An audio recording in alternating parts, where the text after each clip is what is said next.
Good morning everyone. आज फिर आपका ऑनलाइन विद्या क्लासेस में हार्दिक स्वागत है। आज की इस वीडियो में हम रोकड़ बही यानी कैश बुक के बारे में बात करने वाले हैं। चलिए सबसे पहले देखते हैं कि रोकड़ बही से क्या आशय है। देखिए, वे पुस्तकें जिनमें सर्वप्रथम व्यापारिक लेन देनों का लेखा किया जाता है, अर्थात जिनमें सर्वप्रथम व्यापारिक लेन यानी जितने भी व्यापारिक लेन देन होंगे यानी माल खरीदा माल बेचा उनका लेखा किया जाता है, तो हमें प्रारंभिक लेखे की पुस्तकें यानी रोकड़ बही कहलाती है।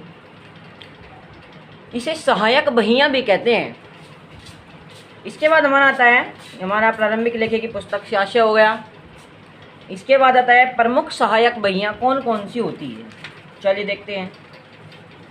देखिए, प्रमुख सहायक बहियां जो होती है वो हमारी 8 होती है। पहला होता है रोकड़ बही। यानी कैश बुक। इस बही में व्यापारी केवल नकद लेन देनों का लेखा करते हैं। इस बही में उधार लेन देन का लेखा नहीं होता, क्योंकि पहले ही रोकड़ बही यानी कैश बुक, तो इसमें केवल नकद का लेन देन होगा। इसमें रोकड़ के साथ साथ बैंक संबंधी लेन देन का लेखा भी किया जाता है। यह एक प्रमुख सहायक बही है। फिर है क्रय बही। क्रय बही यानी परचेज बही। इसमें केवल हम माल खरीदने का लेखा करते हैं। देखिए, इस बही में व्यापारी द्वारा जो माल उधार क्रय किया गया उसका लेखा किया जाता है। नकद क्रय का लेखा इस बही में नहीं किया जाता। तीसरी होती है विक्रय बही यानी सेल्स बुक। इस पुस्तक में व्यापारी द्वारा उधार बेचे गए माल का लेखा किया जाता है। नकद विक्रय का लेखा इस पुस्तक में नहीं किया जाता।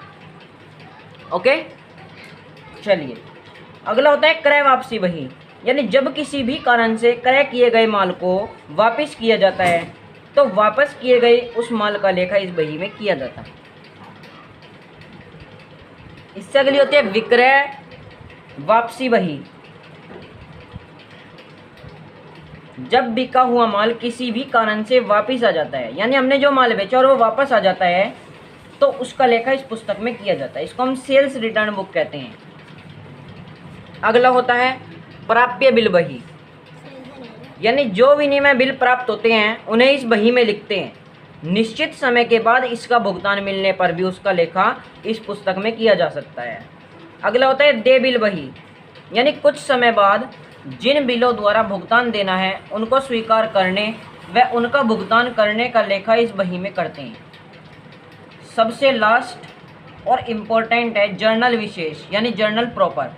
जिन लेन देनों का लेखा उपरोक्त पुस्तकों में नहीं होता उनका लेखा करने के लिए जर्नल तैयार करते हैं, जिसे जर्नल विशेष यानी जर्नल प्रॉपर कहते हैं। इसके बाद देखिए, सहायक पुस्तकें बहुत लाभ होती हैं। अब हम देखेंगे रोकड़ बही क्या होती है। देखिए, जो रोकड़ बही होती है वो एक महत्वपूर्ण पुस्तक होती है। यानी इस बही में केवल रोकड़ संबंधी लेन देनों का ही लेखा करते हैं। उधार बही का यानी उधार लेन देनों का लेखा नहीं करते। इस पुस्तक में रोकड़ तथा बैंक दोनों प्रकार के लेन देनों के लिखे जाते हैं। इस प्रकार पुस्तक के 2 पक्ष होते हैं। पहला पक्ष ऋणी तथा दूसरा पक्ष धनी अथवा जमा। धनी को जमा भी कहते हैं। वह लेन देन जिनसे रुपया तथा बैंक शेष बढ़ता है ऋणी पक्ष में तथा जिनसे रोकड़ व बैंक शेष घटता है रोकड़ बही के धनी पक्ष में लिखते हैं।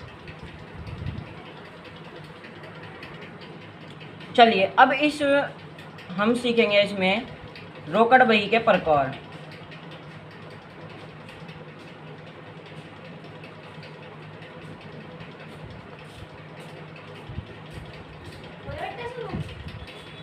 देखिए, रोकड़ बही 4 प्रकार की होती है।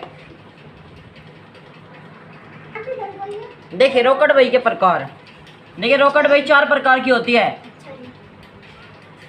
नंबर 1 साधारण या एक खाने वाली रोकड़ बही, यानी जिसमें केवल एक खाना होता है और सिंपल होती है बिल्कुल।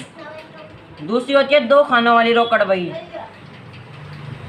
तीसरी 3 खाने वाली रोकड़ बही। और लास्ट लघु या रोकड़ बही, लघु या खुदरा रोकड़ बही।